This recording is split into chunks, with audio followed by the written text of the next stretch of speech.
Bismillahirrahmanirrahim. Ikhwas sekalian, saudara-saudariku, salat tahajud seperti kami sampaikan di pertemuan lalu adalah salat yang sangat penting.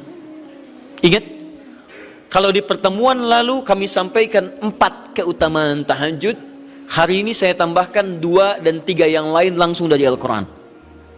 Ya, kemarin saya sampaikan 4 hal. 1, masih ingat Quran surah ke-17 ayat 79 sampai dengan 81 itu. Orang yang rajin tahajud akan mendapatkan 4 keutamaan yang tidak didapatkan oleh orang-orang yang tidak tahajud, sekalipun sholat fardunya begitu khusyuk. Di antum sholat fardu khusyuk, bagus, tapi nggak tahajud, nggak dapat 4 keutamaan itu. Ini sudah saya bahas panjang lebar di pertemuan lalu, saya hanya sebutkan cepat saja.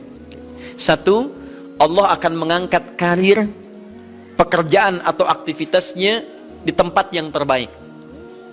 Ya, jadi kalau antum misalnya pengusaha atau orang karir di kantor dan sebagainya, itu akan cenderung kemudian ditolong oleh Allah, diangkat ke tempat yang terbaik.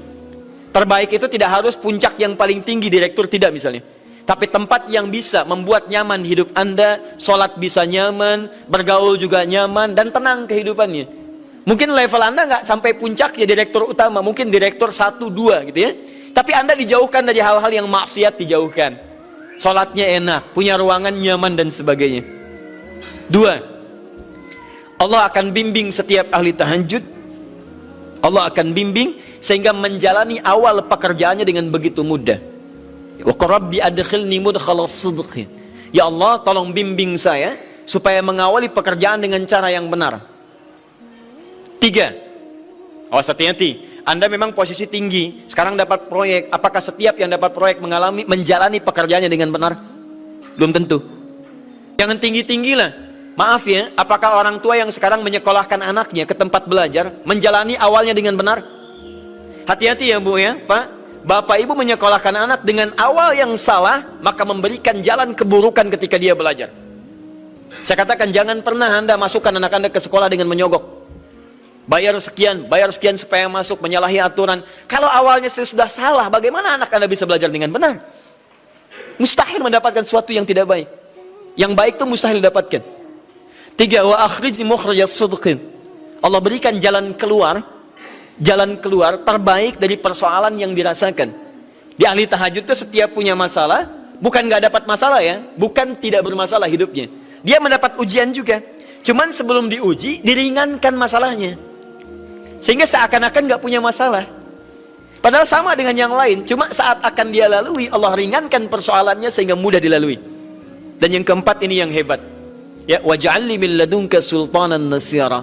Allah akan tolong langsung orang ini ketika ada lingkungan sekitar yang akan menyakiti atau menjahilinya. Kalau diisengi orang, diganggu orang, dan sebagainya, ini orang-orang seperti ini langsung mendapatkan perlindungan dari Allah Subhanahu wa Ta'ala.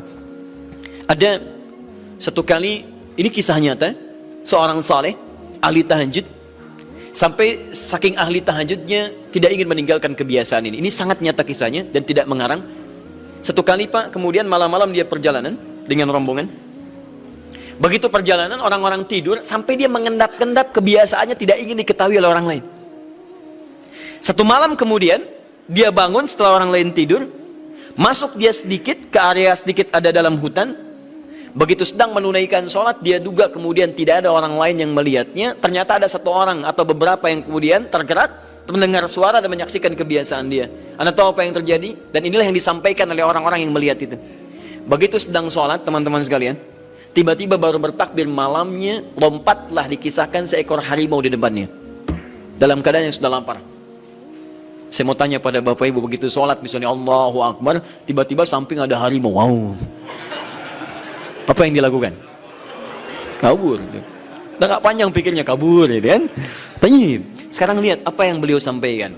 Begitu datang harimau itu, perhatikan ahli tahajud ini, dia ingat dengan janji Allah. Dia ingat dengan janji Allah. Perhatikan baik-baik ya. Kalau Anda sudah punya kebiasaan Qur'ani dalam jiwa Anda, maka ayat itu akan hadir membimbing Anda dalam setiap kesulitan Anda. Apapun itu. Nabi Yusuf dekat dengan Allah, ketika digoda muncul ayatnya. Laula arra'a burhana rabbi. Kalau bukan melihat petunjuk dari Rabbnya, niscaya ada sesuatu yang buruk terjadi kepadanya. Tapi Allah jaga beliau. Lihat baik-baik teman-teman. Begitu melompat harimau itu, kemudian dia katakan dalam jiwanya, lihat kalimatnya, ya khalqallah, hei makhluk Allah. Dia tidak katakan ya namar, hei harimau, tidak. Kalau disebutkan harimaunya menunjuk pada zatnya, tapi dia lekatkan makhluk ini kepada penciptanya, hei makhluk Allah, ya khalqallah, hei makhluk Allah. Jika saya memang rizki yang telah Allah tetapkan untukmu pada saat ini, maka saya ridho untuk engkau makan, silakan, tidak ada masalah. Kalau Allah tetapkan saya sebagai rizki untukmu pada saat ini, silahkan. Tapi kalau saya bukan menjadi rizki yang telah Allah tetapkan untukmu pada saat ini, maka jangan coba-coba ganggu ibadahku hari ini. Lihat kalimatnya, bukan jangan makan aku. Ingat, bukan jangan makan aku. Jangan coba-coba ganggu ibadahku saat ini, atau aku akan mohonkan pada Allah penciptamu untuk menghancurkan engkau saat ini juga. Perhatikan, dia minta jangan ganggu tahajudnya, bukan jangan makan dirinya. Apa yang terjadi ketika dikaitkan dengan ayat perlindungan tentang tahajudnya, maka tiba-tiba harimau ini pergi meninggalkannya, mengaum sekali langsung pergi. Anda bisa bayangkan, bisa nggak malam-malam begitu Anda sholat, tiba-tiba ada nyamuk misalnya, kan banyak tuh. Begitu Anda mulai disengat oleh nyamuk, diambil, Anda katakan, hei nyamuk, kalau ini memang rizki yang telah Allah tetapkan untukmu saat ini, sedot sebanyak-banyaknya, saya ikhlas. Tapi kalau bukan, jangan coba-coba ganggu saya. Atau saya mohonkan kepada Allah pencipta untuk menghancurkan kau saat ini juga. Masya Allah. Kira-kira apa reaksi nyamuk? Makin banyak kayaknya. Coba cek. Berarti chemistry-nya harus lebih dibangun lagi. Tingkatkan. Itu waj'alni min ladunka sultanan nasira. Nah, maka teman-teman sekalian, dari 4 ini, kemudian Nabi menguatkan tentang itu sampai muncul ayat-ayat khusus dari Al-Quran untuk memberikan jaminan-jaminan. Ini tambahannya. Yang kelima, ini yang belum saya sampaikan pertemuan lalu. Kelima, sholat tahajud itu adalah kebiasaan ahli surga saat di dunia. Jadi kalau Anda ingin melihat ahli surga yang hadir di dunia, salah satunya lihat kebiasaan sholat malamnya. Bukan nonton bola. Dan tidak dikalahkan oleh bola. Dia nggak peduli mau Kroasia menang 2-1 lawan Inggris, dia nggak peduli. Ya, mau Prancis menang 1-0 lawan Belgia, dia nggak peduli. Pokoknya terserah, yang penting juaranya Prancis misalnya, gitu kan? Tidak. Dia nggak peduli, mau siapapun nggak ada masalah. Dan tidak dikalahkan. Jadi kalau Anda ingin melihat kebiasaan ahli surga saat di dunia, lihat kebiasaan malamnya. Kalau dia bangun dan mengalahkan semua kebiasaan malam ahli dunia, maka itulah ahli surga. Salah satu kebiasaannya. Ya, kalau nanti turunan dari tahajud yang muncul, nanti saya terangkan. Yang berhasil tahajud, ciri-cirinya begini. Jadi jangan dilihat setiap yang malam sholat itu disebut ahli tahajud, belum tentu, ada ciri-cirinya. Tapi ciri yang pertama, yang melekat kuat, kelihatan nampak, pertama adalah ciri ahli surga, dia memiliki kecenderungan untuk sering bangun malam. Dalilnya Quran surah ke-51 ayat 15 sampai dengan ayat ke-17-nya.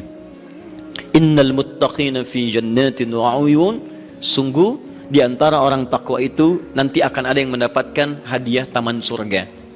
Apa keistimewaannya? Akhidhina ma atahum rabbuhum innahum kanu qabla dzalika muhsinin.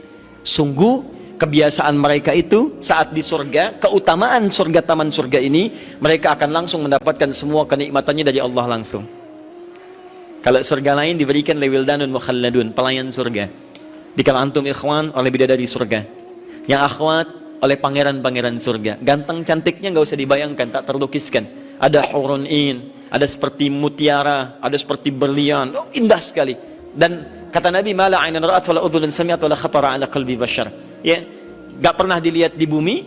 Dia mengantarkan bi aqwabi wa abari qawaqasin min ma'in, bawa gelas-gelas yang berleburan mutiara, emas dan sebagainya. Gak seperti ini, gak ada merek Akhir TV di sana nanti. Ya, semuanya indah. Tapi gak terbayang. Tapi taman surga tidak. Allah langsung yang berikan tanpa perantara. Kun fayakun, gak usah dibayangkan, laisa kamitslihi syai', ada seketika. Tapi yang hebat, apa kebiasaan ini? Kata Al-Quran langsung, ini Allah yang mempersaksikan. Innahum kanu qabla dzalika muhsinin, mereka itu ahli ihsan saat di dunia. Ayat 17-nya, kanu qalila minal laili ma yahja'un. Mereka itu malamnya sedikit tidurnya. Jadi punya kebiasaan bangun malam. Jadi kalau Anda, ini cara memahami ayat itu begini. Cara memahami ayat seperti ini, jangan mencari orang lain. Anda sendiri yang menjadi bagian dari ayat itu. Jadi itu diinformasikan pada kita sebagai tawaran. Kita mau nggak berniaga dengan ayat itu? Mau nggak menjadi bagian dari ahli surga itu? Jadi jangan sibuk mencari kebiasaan orang. Kenapa Anda tidak membiasakan diri jadi bagiannya? Ya, jadi coba cek dari keluarga.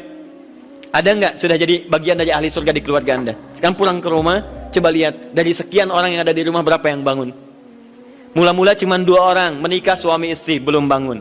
Allah kirimkan anak belum bangun. Sudah ada cucu belum bangun. 10 orang di rumah nggak ada yang bangun. Masa satu pun nggak ada yang jadi ahli surga? Ayo coba. Makanya karena saking tingginya ayat ini, Nabi sampai membangunkan istrinya, membangunkan menantunya, membangunkan anaknya Fatimah Az-Zahra, menantunya Ali bin Abi Thalib. Dibangunkan oleh beliau, ayo bangun, bangun, bangun. Saking inginnya keluarga Nabi terpancar cahaya surga sejak mulai di dunianya. Teman-teman pulang ke rumah ya, coba lihat tuh. Anak-anak yang di pesantren kalau pulang dan sebagainya, malam bangun gak dia? Coba biasakan, bangun, bangun, bangun. Dan Anda akan rasakan hal yang sangat berbeda. 2. Tadi tambah 1 ya, berarti 5. Sekarang yang ke-6. Orang-orang yang rajin bangun malam, itu orang-orang yang mendapatkan pujian langsung dari Allah Subhanahu wa ta'ala. Jadi kalau Anda ingin melihat orang yang dipuji Allah, itu lihat orang yang sering bangun malam, tahajud. Di antara dalilnya, Quran surah ke-32 ayat ke-16. Tatajafa junubuhum 'anil madaji' yad'una rabbahum khaufan wa tama'a wa mimma razaqnahum yunfiqun. Setelah kita sujud itu ayat sajudah, Allah terangkan. Itu indah sekali kaitannya. Nih, di antara orang sujud ini ada yang lebih hebat lagi. Kalau Anda sholat subuh baca misalnya ayat sajadah, sujud, Allah terangkan di antara sifat orang yang rajin sujud ini adalah orang-orang yang rajin tahajud. Tatajafa junubuhum 'anil madaji'. Mereka sering menghindari tempat tidur di malam harinya. Maksudnya apa? Rajin tahajudnya. Ada orang-orang yang dipuji oleh Allah Subhanahu wa ta'ala karena kebiasaan malamnya dia menghindarkan diri dari tempat tidur. Maksudnya bukan nggak tidur, rajin bangun malamnya. Rajin bangun malam. Bapak Ibu kurang apa lagi ya? Kalau ada orang dipuji misalnya saat di dunia, presiden memuji seseorang, artinya presiden menyukai dia. Artinya presiden menjamin kemudahan baginya. Kalau ada orang yang dipuji Allah, artinya Allah mencintai dia dan menjamin kemudahan dalam kehidupannya. Maka dekati orang-orang seperti ini.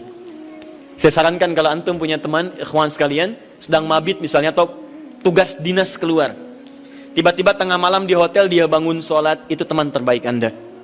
Saya katakan pada Anda, tandai orang ini dan dekati dia saat di kantor. Bangun ukhuwah dengannya, persahabatan dengannya. Maka ketika Anda mendekati orang-orang yang dipuji oleh Allah, maka Anda pun akan kedapatan bagian dari pujiannya. Karena mustahil orang yang dijaga oleh Allah mengajak Anda pada maksiat, itu mustahil. Mustahil. Sama teman-teman yang masih di kampus, kalau malam-malam misalnya di asrama atau pulang tiba-tiba ada orang-orang yang kelihatan sholat malam, dekati orang ini. Jadilah bagian dari sahabatnya. Dan dengan itu saya ajak, coba cek pasangan hidup Anda. Jangan-jangan selama ini Anda berdua belum mendapati sesuatu yang terbaik. Kalau ibu ingin suaminya dipuji oleh Allah Subhanahu wa ta'ala, maka bangunkan malamnya supaya dia sholat. Kalau istri Anda ingin dipuji oleh Allah Subhanahu wa ta'ala, bangunkan malamnya supaya dia sholat. Dan kalau bisa keduanya kompak. Pernah kan saya sampaikan di pertemuan lalu, Nabi menyampaikan, lihat rahimallahu ra'an atau rajulan, Allah merahmati seorang lelaki, kemudian yang bangun di pertengahan malam dia sholat, lantas membangunkan istrinya dan mencipratan air di wajah istrinya supaya dia bangun menunaikan sholat malam. Seperti Allah merahmati seorang istri yang bangun di malam hari untuk sholat, kemudian dia mencipratan air di wajah suaminya supaya bangun untuk sholat. Saking tingginya mendapatkan pujian Allah, sampai kata Nabi SAW, ayo bangunkan istrimu sekalipun kau cipratkan air di wajahnya. Tapi mohon izin Bu ya, maksud hadis itu kalau sudah ada komitmen dan rencana bangun di malam harinya.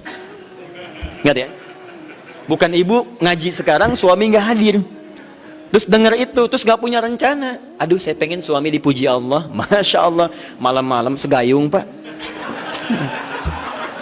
Mama kenapa? Hadis Nabi Pak. Oh hadis Nabi. Aduh, siapa yang ngajarin? Itu yang repot. Paham ya? Baik, sudah yang terakhir. Ini menunjuk pada keutamaan tahajud. Kemarin 4, saya tambahkan jadi 3. 1, masih ingat tadi yang pertama apa? Allah Subhanahu wa ta'ala menjamin ia sebagai ahli surga, kebiasaan yang ada di dunia. Yang kedua, Allah memuji orang ini. Dan yang ketiga, tahajud itu kebiasaan orang soleh yang ditekankan oleh Al-Quran dan hadis Nabi SAW. kebiasaan orang-orang saleh. Jadi kalau yang pertama ahli surga, kedua dipuji Allah, yang ketiga langsung dikuatkan orang-orang saleh. Dan orang-orang saleh itu, mohon izin ya, maaf, orang saleh itu tempatnya saat di surga itu sesurga dengan semua nabi. Semua nabi dan rasul. Ayatnya ada di Quran surah keempat An-Nisa ayat 69. Paling kanan di pertengahan. وَمَنْ يُطِعِ اللَّهَ وَالرَّسُولَ فَأُولَٰئِكَ مَعَ الَّذِينَ أَنْعَمَ اللَّهُ عَلَيْهِمْ مِنَ النَّبِيِّينَ وَالصِّدِّيقِينَ وَالشُّهَدَاءِ وَالصَّالِحِينَ وَحَسُنَ أُولَٰئِكَ رَفِيقًا. Siapa yang mau menaati Allah dan Rasulnya, maka dia bisa sesurga dengan orang-orang yang telah Allah berikan jaminan nikmat surga untuk mereka. Di antara mereka para nabi, awas, para syuhada, siddiqin, orang-orang jujur, wassalihin, orang-orang saleh. Ini syahidnya di ayat ini bahwa orang-orang soleh akan sesurga bersama semua nabi. Saya pernah katakan pada anda, kalau beberapa nabi saja, maka bahasa Arabnya bukan nabiyin, tapi anbiya. Anbiya. Karena itu ada surah ke-21, surah Al-Anbiya. Di situ dikisahkan beberapa nabi saja. Puncaknya di Quran surah 21 ayat 83 sampai 90. Di situ ada kisah Nabi Zakaria, kisah Nabi Yunus, kisah Nabi Ayub dan sebagainya. Anda bisa baca itu, ada turunan para nabi, tapi tidak semua nabi dikisahkan. Tapi kalau Anda ingin sesurga dengan semua nabi tanpa kecuali, maka Anda kerjakan sebagai orang soleh saat di dunia, ada peluang mendapatinya. Nah, ciri orang soleh yang ditekankan itu, dia adalah orang-orang yang rajin bangun malam saat dia berada di dunia. Itu yang disampaikan tekanannya di Quran surah ke-76 Al-Insan ayat ke-26. Wa minal laili fasjud lahu wasabbihhu lailan tawila. Dan di antara sementara malam, tidak usah sepanjang malamnya, tapi sebagian malam cari waktu untuk banyak bersujud kepada Allah dan memperbanyak tasbih kepadanya. Di antara makna tasbih dan sujud itu adalah tahajud.